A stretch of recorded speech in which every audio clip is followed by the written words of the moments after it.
सत्यं विधातुं निजभृत्यभाषितं व्याप्तिं च भूतेष्वखिलेषु चात्मनः अदृश्यत्याद्भुतरूपमुद्वहन् स्तंभे सभायां न मृगं न मानुषम्।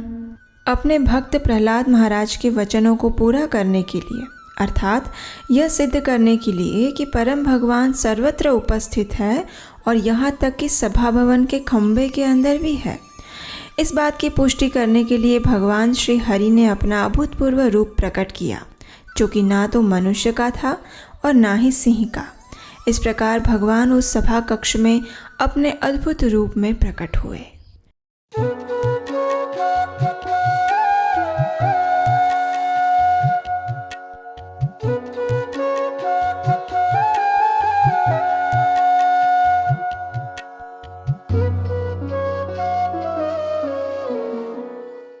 हरे कृष्णा। अगर भगवान के प्रति अटल श्रद्धा हो तो भगवान अपने भक्त की रक्षा करने के लिए निर्जीव स्तंभ से भी प्रकट हो सकते हैं। भगवान नरसिंहदेव का प्राकट्य इसी बात की पुष्टि करता है। बाल्यकाल से ही जिसके अंदर भगवान नारायण के प्रति असीम श्रद्धा और भक्ति के बीज अंकुरित हुए थे, ऐसे मात्र 5 वर्ष के बालक प्रहलाद की रक्षा करने और उसकी सुमेरु समान श्रद्धा की साक्षी देने के लिए भगवान श्री हरि एक निर्जीव स्तंभ से प्रकट होते हैं, और वो भी अपने अभूतपूर्व स्वरूप में, जिसका देह अर्ध मनुष्य और अर्ध सिंह का है। और यही है सर्व विघ्न विनाशक श्री नरसिंहदेव। आज ही के दिन हिरण्यकशिपु नामक असुर का संहार करने के लिए वे प्रकट हुए थे, और इसलिए उनके आविर्भाव के इस दिवस को नरसिंह चतुर्दशी के नाम से हम मनाते हैं। जिस स्थान पर भगवान नरसिंहदेव प्रकट हुए थे, वो स्थान आज भी आंध्र प्रदेश में अहोबिलम क्षेत्र में स्थित है। हिरण्यकशिपु का वध करने के बाद भगवान नरसिंहदेव ने इसी स्थान पर एक तालाब में हिरण्यकशिपु के रक्त से सने अपने हाथों को धोया था। आज उस तालाब को रक्त कुंड के नाम से जाना जाता है, क्योंकि यहाँ के पानी का रंग आज भी लाल है, और इस कुंड में जो पत्थर है उन्हें रक्त कुंड शिला के नाम से जाना जाता है। चैतन्य चरितामृत में वर्णन आता है कि स्वयं श्री चैतन्य महाप्रभु ने इस स्थान के दर्शन किए थे। तो चलिए, आज नरसिंह चतुर्दशी के दिन हम आपको वर्तमान समय में भक्तों के जीवन में भगवान नरसिंहदेव की उपस्थिति के कुछ प्रसंगों के बारे में सुनाते हैं।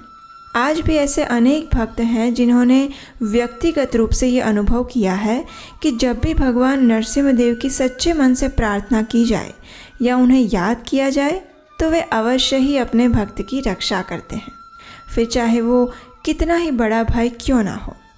ये बात है वर्ष 2004 की। श्रील प्रभुपाद की एक शिष्या जिनका नाम था अंधरूपा माता जी, वर्ष 1975 में फ्लोरिडा में श्रील प्रभुपाद ने उन्हें हरिनाम दीक्षा प्रदान की थी, और तब से वे उसी मंदिर में रहकर कृष्ण भावनामृत का पालन करते हुए सेवा कर रहे थे। उन्हें एक अत्यंत गंभीर बीमारी हेपेटाइटिस सी ने जकड़ लिया था। हेपेटाइटिस सी में भी 3rd स्टेज का लीवर फाइब्रोसिस था। अनेक उपचार और ट्रीटमेंट किए गए, लेकिन कोई फर्क नहीं पड़ा। डॉक्टर्स का कहना था कि ये अत्यंत गंभीर बीमारी थी और जानलेवा भी। डॉक्टर्स की सलाह अनुसार वे 48 हफ्ते का इलाज करवा रहे थे, जिसमें इस बीमारी को ठीक होने की संभावना सिर्फ 45% थी, और उसमें भी कई सारे साइड इफ़ेक्ट्स आने वाले थे। ऐसे में वर्ष 2004 में परम पूज्य जयपताका स्वामी महाराज अलाचुआ फ्लोरिडा में न्यू रमन रीति मंदिर में आए हुए थे। माताजी ने सोचा कि अब इस भौतिक शरीर का त्याग करने का समय आ ही गया है, तो क्यों ना आखिरी बार महाराज जी के आशीर्वाद ले लिए जाए। तो बस माताजी महाराज जी से मिलने के लिए गए। परम पूज्य जयपताका महाराज ने उन्हें एक छड़ी दिखाई और कहा, क्या आप ये छड़ी देख रहे हैं? इस छड़ी ने मायापुर में भगवान नरसिंहदेव का स्पर्श किया हुआ है। ये कहकर महाराज जी ने उस छड़ी को माता जी के सिर पर स्पर्श करवाया। अब देखिए, इस प्रसंग के बाद माता जी तो अपने घर वापस आ गए, लेकिन अब उनके जीवन का एक सबसे बड़ा चमत्कार होने वाला था। उस रात को उन्होंने एक स्वप्न देखा। उसमें उन्होंने देखा कि उनका संपूर्ण शरीर लकवा से ग्रस्त हो चुका था और धीरे धीरे अदृश्य हो रहा था। जब उनकी नींद खुली तो उन्हें समझ नहीं आया कि ये कैसा स्वप्न था। उतने में अगले दिन सुबह यूनिवर्सिटी ऑफ फ्लोरिडा से डॉक्टर्स की टीम का फ़ोन आया। उन्होंने माताजी से कहा, बधाई हो, आप हेपेटाइटिस सी की बीमारी से बिल्कुल मुक्त हो गए हैं। सिर्फ 8 हफ्ते में ही कीटाणु आपके शरीर में नॉन रिएक्टिव हो चुके हैं और अब आप संपूर्ण स्वस्थ हो सकते हैं। वास्तव में डॉक्टर्स को ये देखकर अत्यंत आश्चर्य हो रहा था कि माताजी को जानलेवा हेपेटाइटिस सी में भी जीनोटाइप 1 था, जो कि व्यक्ति की आखिरी सांस जल्दी ही लेकर आ जाता है।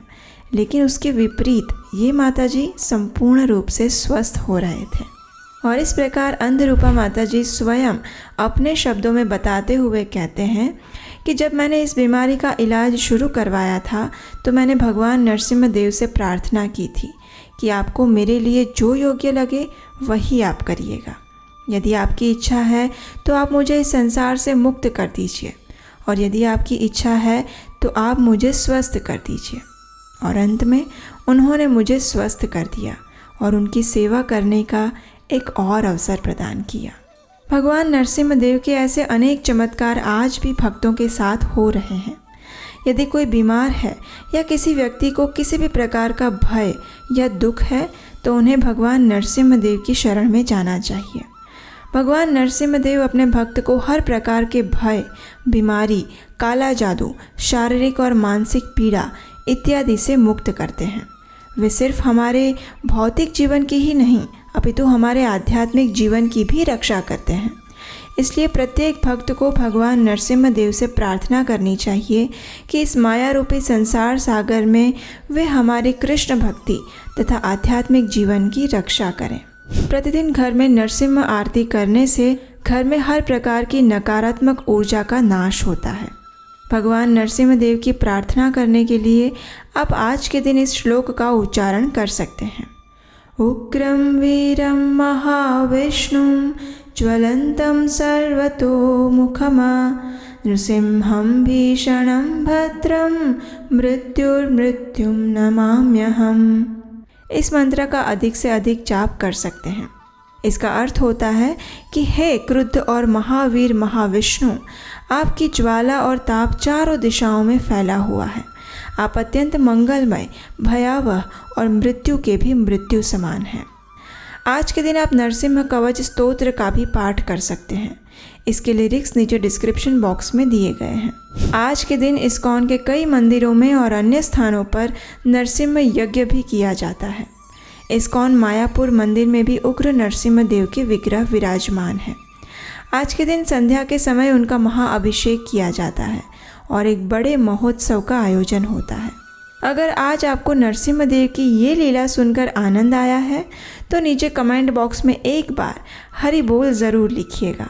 और हाँ, अगर आपने अभी तक इस चैनल को सब्सक्राइब नहीं किया तो जल्दी से कीजिए और नोटिफिकेशन भी ऑन कर दीजिए। वैदिक ग्रंथों से बहुमूल्य ज्ञान को वितरित करने के हमारे इस अभियान की अगर आप सराहना करते हैं और इसमें हमारा सहयोग देना चाहते हैं तो स्क्रीन पर दिए गए नंबर पर आप हमें अपना आर्थिक योगदान भेज सकते हैं। तो चलिए, आज नरसिम्हा चतुर्दशी के दिन हम श्रील भक्ति विनोद ठाकुर द्वारा नवद्वीप भाव तरंग में गाई गई एक प्रार्थना द्वारा भगवान नरसिम्हा देव को नमन करते हैं और उनकी कृपा की याचना करते हैं। इसलिए मैं भगवान नरसिम्हा देव के चरणों में प्रार्थना करता हूँ कि वे मेरे हृदय को शुद्ध करें और मेरे मन में कृष्ण की सेवा करने की इच्छा प्रदान करें।